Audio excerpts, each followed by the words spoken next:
How to master GED Subject-Verb Agreement. Are you ready to tackle the world of subject-verb agreement for the General Educational Development Reasoning through Language Arts test? Understanding this concept can make a big difference in your writing and test performance. Let's break it down in a straightforward way. First, remember that the subject and verb in a sentence must match in number. If the subject is singular, the verb should also be singular. For example, he walks uses a singular subject and a singular verb. On the other hand, if the subject is plural, the verb should be plural too, like in they walk. Next, let's talk about compound subjects. When you have two or more subjects joined by the word and, you will use a plural verb. For instance, Jan and John walk is correct. However, if the subjects express a single idea like peanut butter and jelly, you would use a singular verb, saying peanut butter and jelly is my favorite sandwich. Now, what about subjects joined by or nor? In these cases, the verb should agree with the subject that is closest to it. For example, neither the teacher nor the students are here, but either the students or the teacher is here. Indefinite pronouns can be tricky too.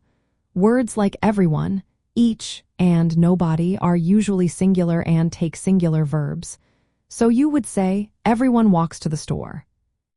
It's also important to ignore any phrases that come between the subject and the verb.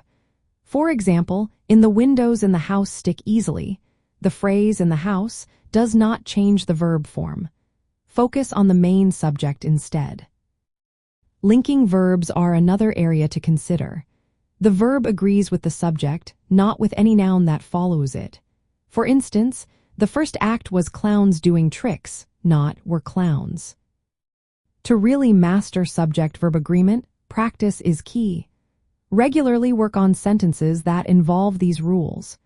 Pay special attention to tricky cases like collective nouns and compound subjects.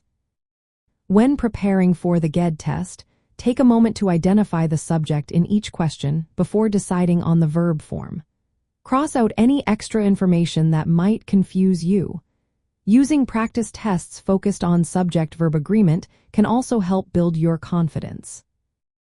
By applying these rules and practicing regularly, you will improve your ability to identify and use subject-verb agreement correctly.